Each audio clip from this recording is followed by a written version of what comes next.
Meu nome é Natália, sou do terceiro A e a gente vai falar sobre textos dissertativos argumentativos. E uma das coisas que a gente precisa fazer antes de começar a fazer um texto dissertativo argumentativo é planejar o que você vai escrever. Então a gente vai fazer uma base, colocando os pontos principais, o que você vai argumentar, como você vai argumentar, e também você já vai saber mais ou menos alguns erros que você vai cometer. Então na hora de você passar limpo, você já vai poder arrumar tantos erros ortográficos, tanto repetição de palavra, para não ficar tão difícil de entender o texto. Para ele poder fluir bem. Outra coisa também que a gente pode fazer é arrumar a nossa parte argumentativa. Então, sendo mais específico, dando exemplos concretos do que você vai falar e afirmando, tipo, com argumentos de autoridade, por exemplo. Ele é usado para saber como que o candidato argumenta, qual que é a sua capacidade. Ele é composto por introdução, desenvolvimento e conclusão. Ele vai saber sobre a reflexão e opinião de um determinado tema e como você vai argumentar e sustentar esse tema. Primeiro a gente tem a introdução. A introdução tem o objetivo de introduzir tanto o tema e depois tanto a tese. E na sua introdução você vai contextualizar o tema, vai trazer um panorama geral. Também você vai ter um pouco de uma linha, de uma argumentação, mas bem pouco porque você ainda vai estar introduzindo o tema. Também você não pode esquecer de deixar bem claro e objetivo qual que vai ser o seu posicionamento e não ficar se alongando muito.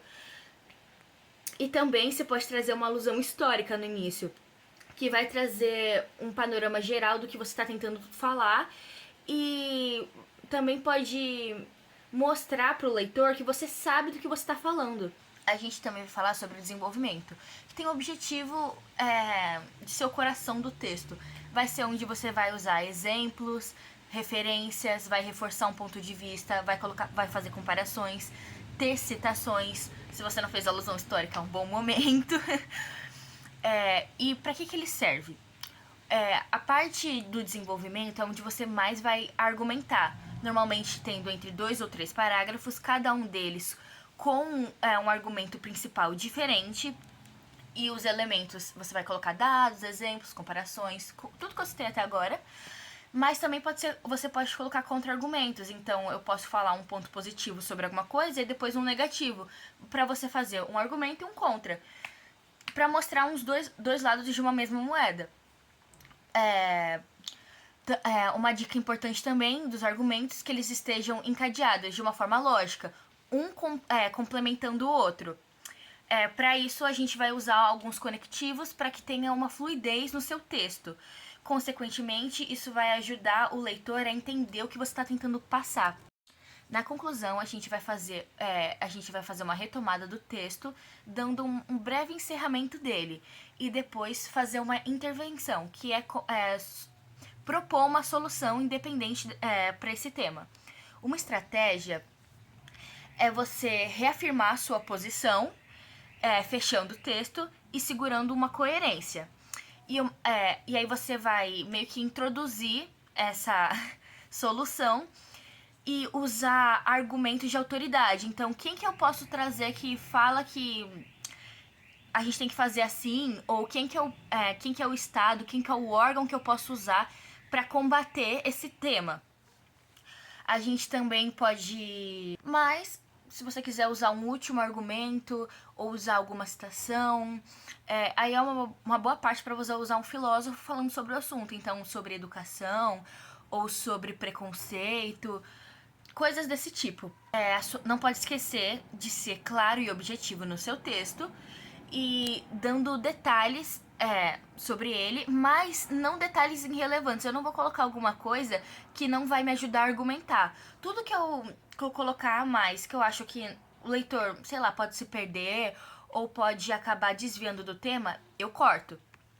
A gente também vai ser impessoal, então a gente não vai usar nem meu, nem eu, nem nós, nem e obviamente não vai usar acho ou na minha opinião. Não funciona. Outra coisa que a gente também não pode esquecer é de ter coerência e coesão. o texto tem que, o texto tem que apresentar raciocínio lógico com ideias conectadas de uma forma homogênea e harmônica. Então, o que isso significa?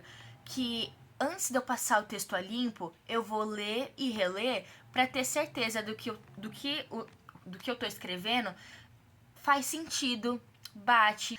A gente também não pode esquecer de uma base argumentativa.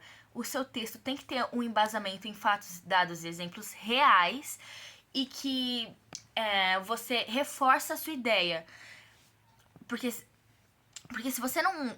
Você dá um fato, mas você tem uma ideia contrária, não vai fazer sentido o seu texto. E aí, a gente também tem uma tese clara. Sua tese tem que. A tese é a espinha dorsal do que você está escrevendo. Então, você tem que ter um posicionamento que explica desde a introdução até a conclusão, que reafirma de uma maneira consciente ao longo desse desenvolvimento e na conclusão. Espero que tenham gostado e tenham um ótimo dia.